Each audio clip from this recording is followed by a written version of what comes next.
si Jesus. Narinig si Jesus, yun ang pag-asa niya. So ano nangyari? Number one, he chose to believe in Jesus' reputation as healer. Naniwala siya sa Panginoong Jesucristo na hindi ako magagamot. Nanampalataya siya sa Panginoon. Yun lang ang pag-asa niya ang Panginoon. Doon siya tumingin sa Panginoon. Anong sabi niya? Verse 47. Nang marinig niya naman si Jesus na taga Nazaret, sumigaw siya ng ganito, Jesus, anak ni David, mahabag po kayo sa akin. Jesus, anak ni David, mahabag po kayo sa akin. So, sawa-sawa na siya doon sa kakaupo eh. Nagkapiksa na nga yung puwit, kakaupo. Nagkaalapuranas na, nagkakayo na. Nagkapiksa na, kakaupo.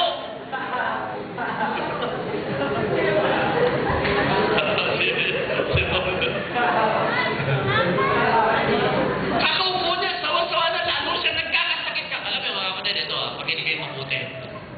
Alam niyo yung mga tao walang ginagawa, laging pagod. Hello?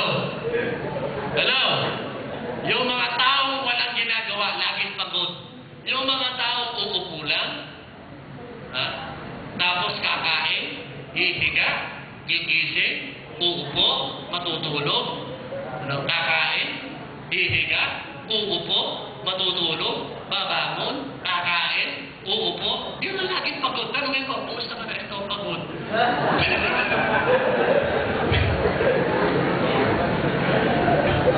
Yung walang pagod. Yung walang nagawa. Yung walang ginagawa, laging pagod. Nandiyan yung baba din. Etong siya, itong si Bartimeo, pagod na siya. Pagod na siya kakaupo. Pagod na siya kapapalimpos. Pagod na siya at gusto na niyang makalaya doon sa ganung kalagayan. Kaya ang ginawa niya, sa Panginoon sa lumapit. At ang sinabi niya, Jesus, anak ni David, mahabag po kayo sa akin. Yan ang kanyang ginawa. Nilapitan niya ang Panginoon. Ano mga kapatid? Hindi naman natin kayang gawin lahat. Hindi natin kayang ikumbirti ang tao. Pero kapag ang isang tao, ipinanalangin natin yan, sabi niya ni Pastor Jer, sabi niya, yung mga tao, yung walang i-convert kay Jesus. Yung mga tao, i-convert niyo muna sa inyo. Sa inyo muna. Ibig sabihin, dapat meron tayong matinding relasyon doon sa tao. Kasi kapag yung isang tao nagkaroon ng matinding relasyon, naging close kayo, naging open kayo, ang tawag doon close open. Kasi may close kayo Pag close kayo, naging close kayo lahat. Uuriratin mo na yung buhay, sasabihin na niyo yung buhay, may problema ako, may ganito ako. Kasi close kayo Magiging bukas niya. Yun muna ang trabaho na dapat natin gawin. Maging close tayo doon sa tao. Dapat bigyan natin ng panahon. Kung magkabasa ng niligaw at nililigawan. Okay. Ito mga binata, dalaga, di ba? Ito mga dalaga, minsan gaar pa, sabi ko, munang magkakaras, nagkakaras. Pag hindi na makita, hindi tumalo. Tinatamad na tuloy ako. Yung mga nanliligaw talagang pag hindi mapapakali pagka hindi nakita yun. Lalo na yung nililigawan. Dapat gano'n ang maging attitude natin. Yung meron tayong maging malapit tayo sa kanila. At pag naging malapit tayo sa kanila, at saka natin sila ilapit sa Panginoon. Amen ba? Hello? Sabi nga nung isang tay, ano po ang spelling ng love? Sabi na T-I-N-E. Love. Love. T-I-N-E. Love. Ba't bigla? Ang love talaga, may time ka. Tama ba? Yung CG, hindi lang every Sunday. Yung pag naturuan mo siya, bahala ka na, kung saan ka pumunta, bahala ka na hindi.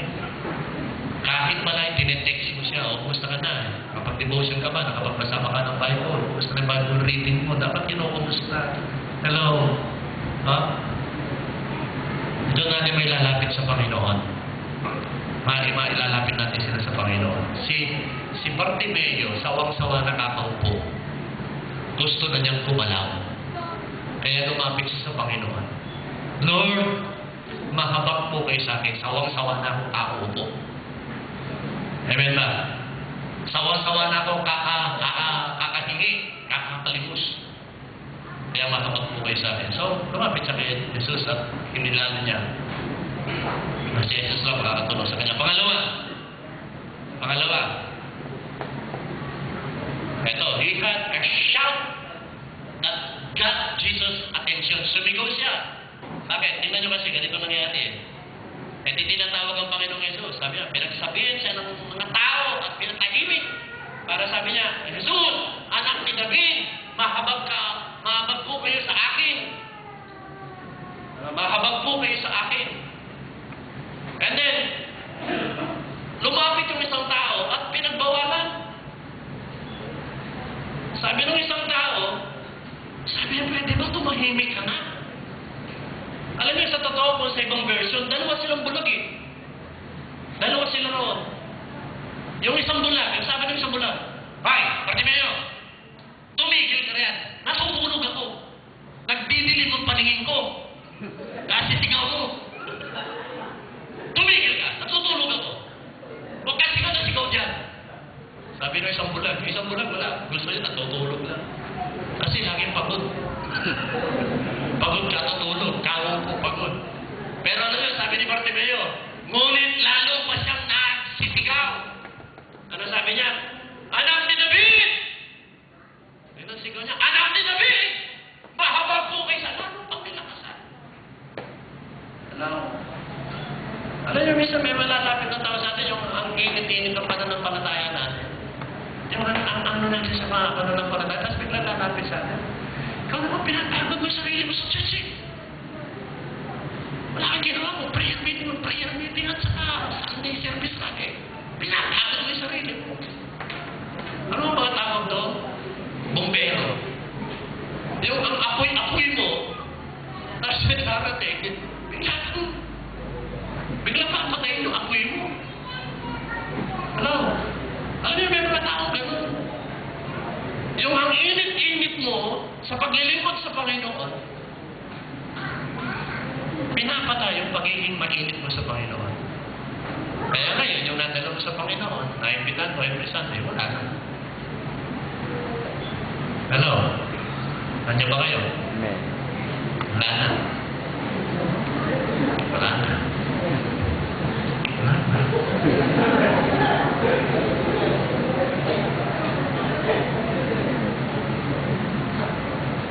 Pero si Bartimeo, kahit pinagbabawalan siya, lalo pa siyang nagsisigaw, "Hindi! Kahit anong mangyari! Ipapalo ko lahat ng dala ko sa Panginoon. Yung asiran ko, yung mga naging counter, papalo ko yan. Hindi ko titigil." Hello? So yun si Bartimeo. Lalo siyang nagsisigaw. Pangatlo, he pursued his miracle and went all the way. He pursued his miracle and went all the way. Ibig sabihin, talagang nagsumigasig siya na makakuha ng himala at iniwan niya ang lahat. Sabi nga dito, masin niyo, tumigil si Jesus at kanyang sinabi. So narinig, nakuha yung atensyon ng Panginoon. Tawagin niyo siya. At tinawag na nila ang bulan. Lakasan mo ang iyong loob, sabi nila. Tumindig ka, pinatatawag ka niya. Iniwaksin niya ang kanyang balakad at paluksong tumayo at lumapit kay Jesus. Tindi. No? Ang tindi nung kanyang para bang si Elias. Ang sabihin ni Elias, 3 taon at kalahati mula ngayon, hindi ulan. And then, nung kailangan na ng ulan, nag-pray si Elias. Nanalangin, Lord, pagpaulan ka na. Pagkatapos siya manalangin, sabi niya sa kanyang patulong, tingnan mo nga, pumunta ka nga doon, tingnan mo kung meron ka nakikita sa kalawakan.